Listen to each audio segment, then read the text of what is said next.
Madame, Messieurs, merci de votre fidélité. Bienvenue à ce nouveau numéro de Lualaba Hebdo, un magazine retraçant l'actualité provinciale. Les travaux de réhabilitation et modernisation du boulevard Lumumba à Kolwezi, capitale provinciale du Lualaba, avancent à pas des géants. Après la première étape, les ouvriers de l'entreprise à pied d'œuvre s'activent pour terminer la dernière partie.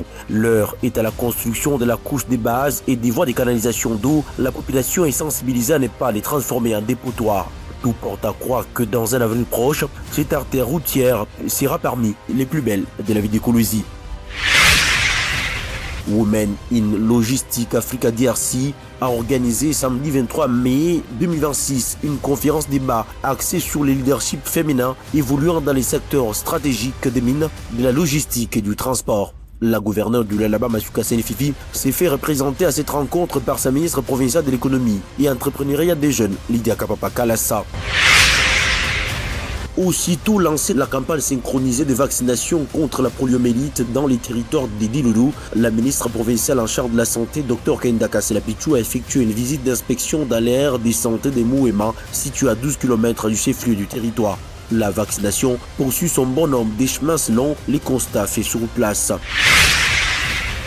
Contrôle des conformités, promotion de la sous-traitance congolaise et développement économique du Lualaba était au centre des échanges entre la gouverneure Masuka et le directeur général de la RSP, Miguel Kachal Katemba. À mission dans l'espace Grand Katanga, les patrons de la RSP a salué les avancées enregistrées dans la province sous le leadership de l'autorité provinciale Masuka Senefifi, tout en réaffirmant la volonté de son institution de renforcer la transparence dans les activités de sous-traitance au profit des entreprises congolaises. L'ambassadrice itinérante du chef de l'État Isabelle Kibassa a été reçue en audience au nouveau bâtiment du gouvernement provincial de Lualaba par la gouverneure Masuka Senefifi, à qui elle est allée présenter ses civilités. Les échanges entre les deux personnalités ont porté sur plusieurs questions d'intérêt commun, notamment les infrastructures, la sécurité, l'agriculture ainsi que les enjeux énergétiques, secteurs jugés prioritaires pour le développement de la province. À cette occasion, l'émissaire du chef de l'État a salué les efforts du développement entrepris dans le Lualaba sous l'ère Masuka.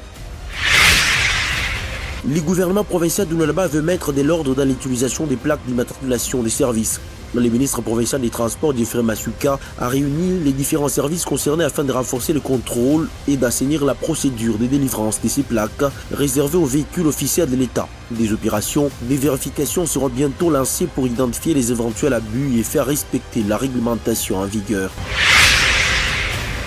La direction des recettes non fiscales du Lualaba, Bernoflo, a assuré une présentation remarquable à la 7e édition du Katanga Business Meeting. La mobilisation marketing était exceptionnelle avec un message clé de visibilité pour attirer un grand nombre possible des assujettis à la culture fiscale. Cela grâce au leadership de taille de son directeur Georges Chatambov qui travaille sans relâche pour mobiliser les ressources financières nécessaires dans les sens à couvrir le projet d'intérêt public initié par la gouverneure Masuka Senefifi, l'incarnation remarquable de la volonté politique du chef de l'État au Lualaba. Les travaux de construction de l'école et internat moderne en Modja situé sur la route de bypass Kamoa près de Kolwezi avancent à un rythme satisfaisant grâce aux fonds propres du gouvernement Masuka et en ligne avec la vision du chef de l'État Félix-Antoine Tshisekedi Tshilombo. Ces projets prévoient des infrastructures modernes comprenant salles de classe, internat et espaces sportifs. Ils visent à offrir un cadre d'apprentissage sécurisé et adapté aux élèves de la province. 32 présumés bandits démantelés par les services de sécurité ont été présentés au vice-gouverneur Clément Mufundichinat Karl. Parmi eux, des réseaux venus de Fungurumé responsables d'une série de vols et meurtres. Ce sont les images des caméras de surveillance qui ont détecté ces malfrats en pleine opération. Un autre groupe a été arrêté main dans les sacs, responsable de l'assassinat d'un homme sur l'avenue du 30 juin et l'incident de l'arrêt Arcadia, Kolwezi. La présentation a eu lieu à l'esplanade de l'hôtel gouvernement provincial par les ministres provinciaux de l'Intérieur et Sécurité Roka Mayonde, en présence du comité provincial de sécurité et la bourgmestre de Fungurumé, Ali Makando. Le vice-gouverneur des provinces Mufundichinat Karl a salué ce travail remarquable des services de sécurité et a instruit de les transférer devant les instances judiciaires compétentes afin que ces présumés bandits soient jugés et condamnés conformément à la loi en audience foraine. Un nouveau-né dans le monde de l'hôtellerie à Kolwezi, Nice Lodge Hotel.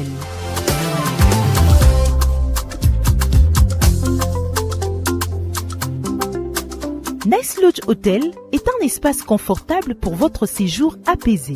Avec nos chambres spacieuses et équipées à votre goût, votre séjour est garanti dans un environnement sain et sécurisé.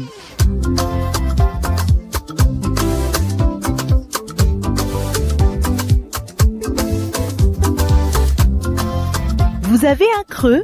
Nice Lodge Hotel met à votre disposition un restaurant pour régaler vos papilles avec des mets rapides, chauds et délicieux.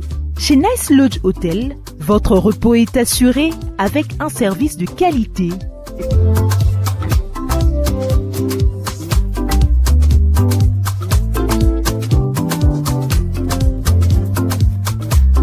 Nice Lodge Hotel est situé au numéro 84 du croisement des avenues John Kachung et Soke, dans le quartier Joli Site, la commune de Manika. Bienvenue.